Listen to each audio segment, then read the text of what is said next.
review for you. I'm going to review Love and the Opposites by Tracey Thorn, which was released in 2010.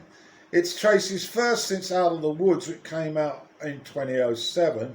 And of course, most of you will be familiar that Tracey Thorn is part of the partnership that created Everything But the Girl in the mid-80s, a band that I absolutely adore. That band was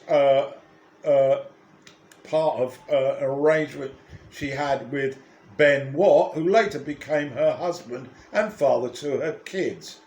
So what have we got on offer here? Actually had the album released on Ben's record label and working with British producer Ewan Pearson.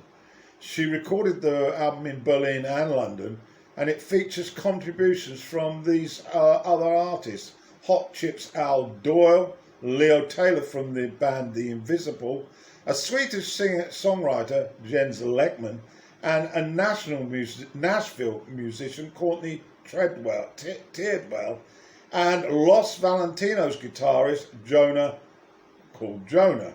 I don't know any of these artists, but some of you might.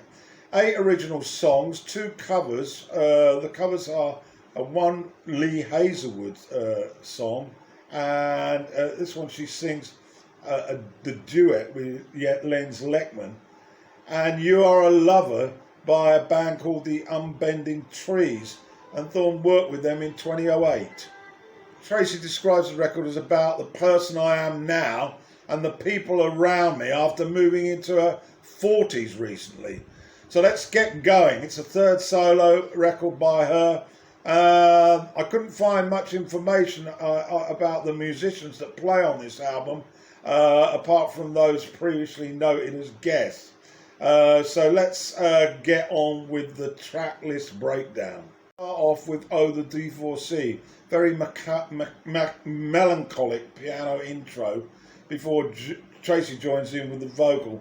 It's a tale really of the rather problematic state of society, social ills, the frequency of how divorcees appear often out of nowhere, divorcees from couples who are perceived to have stable relationship. Tracey's sort of presenting this in a sort of very melancholic way because of the impact it has, I guess, on her, and the fact that she's in what's regarded as a stable marriage that appears to be working. So there's also a hint of half looking over your shoulder at the same time. I love her vocal on this as she describes characters that have done the dastardly deed. And adultery, of course, is a central aspect to this, leaving the stable relationship. I'm touched by the beauty of the strings that are just dabbed into the mix, not rammed down your throat. They're more hesitantly placed on top of the underlying piano-vocal combo. Very nice and deep as the plucked strings on the cellos lead us to the outro.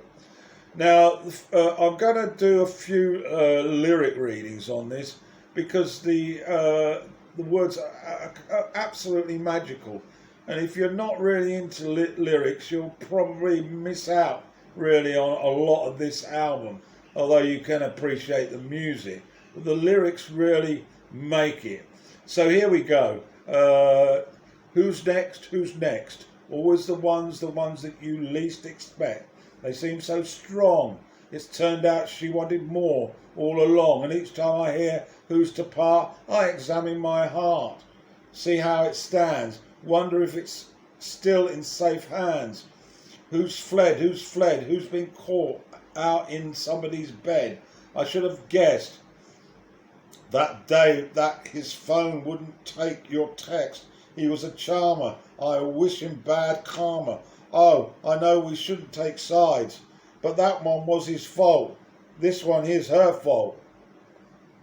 No one gets off without playing the ride. I know the divorces, and this one is different. And each one is, of course, is and always the same. Oh, the divorces. Who's next? Who's next? The honeymoon, the wedding ring, the afternoon handovers, by the swings. Oh yes, your songs seem to look through a different lens. You're still so young, loving just as easy as it begun. Now there's kids to tend, that legal biz and custody and other divorces. And this one's different. Each one, of course, is. And always the same are the divorces. Who's next? Who's next? I think the words are absolutely brilliant on here. Very real, honest and tough. So that's track one. It's Long White Dress. It's a very simple soft rock folk type of song. Tracey delivers it exquisitely. It's got some really delicate little drips of guitar that make it succulent, and the gentle drums, the beat, just relax you totally as you soak up the lyric. The lyric, as I saw it, it was once again about this issue of being married or being a part of a couple, and whether that's what you want. The notion of the long white dress, the marital day, the ceremony, and that it's the end to all your problems. She sings with a cynicism about this, or perhaps a less committed view of that these days. It's a really beautiful little song. You might have to get the lyric to this, and also here's a long white dress, which I'm going to deliver to you. Okay, so the lyrics. Matthew was a wised up kid. He found out everything. Before the rest of us did, he said, I don't think that you have to be married. And I don't know why I felt so scared. I just knew I didn't want to wear the long white dress. Jackie was the first to hide, kept all of his bitter feelings inside. He said, I know I love you, but I can't decide. And tucked away in some back bed, like a ghost of something dead. Long white dress. I know I'm not an independent woman, so you might say, well, really, what's the difference? It's all in my head. I was a romantic kid. I found myself a torch and a book, and I hid. And nothing ever scared me like a wedding did. And I filled my head with so much shit, and I dreamed of it. Of love and its opposite, long white dress. Wow. Food for thought. And next up is Hormones, which is much more up-tempo, you'll probably be relieved to hear. Almost a little nod to Fleetwood Mac, but perhaps less of a sort of rock bash.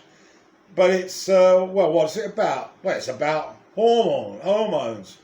It's almost a biology lecture, how they arrive and how they wane and depart and how it affects one at different ages. And it's beautifully sung. Nice little synthetic rhythm as well, to a nice easy beat, with those guitars jangling a bit with the piano thrown in. There's some horns back in the mix, which don't impact a great deal, but just expanding the sound a little bit. And Tracey's comfortable lyric is absolutely captivating. I just love her style. British Town's next. It's a trail of young life, memories akin to ghosts, where you were brought up, and the repetitive actions, the places, what you did with your people in your life, your family. And now it's all gone. It's sort of still there up in your head. When you return to the place, it's just a mere memory. The picture that you have, it's so different, radically different from what you can remember, because things have changed so radically, and those people are not there, and in many instances, the shops are not there. The activities that would happen don't happen anymore. It's quite a mixture of nostalgia coupled with sadness. And the music is very gentle and sombre. Not haunted, but taking a breath to realise it's not there anymore. The music fits perfectly because it's slightly reassuring. That timbre is so genteel, and Tracey's singing, as always, is on point. There seems to be a church organ somewhere in the music mix to make the overall sound a bit snug-like. That's my take on Kentish Town, another gem. The Wind is next. More up-tempo here, almost danceable. There's a touch of horn thrown in alongside the synths, and the general keyboard domination is heard throughout the music. But I like the nice nifty beat which Tracey locks into perfectly with her vocals. Not too sure what it's about. Maybe it's a love song about why does the heart blow into my heart every time I see you. And some exquisite arrangement on this. A touch of violin, not overdone, precise and deliberate. The bass runs are solid and there's a sort of violin type jig in the back end of the track, which is really beautiful. And then the outro. The rhythms are dropped and we've just got the duet between violin and synth stripped back more and more as it fades into the outro. Beautifully done, it has to be said. You Are a Lover, which is written by Christoph Barjos and Balas Havasi. They're from this band, The Unbending Trees, which Thorn collaborated with back in 2008. I don't know much about this, but it's got a stripped back singer-songwriter type of song. A love song, of course, with just acoustic guitar and Tracey singing. It's quite gripping, impactful, and works very well together.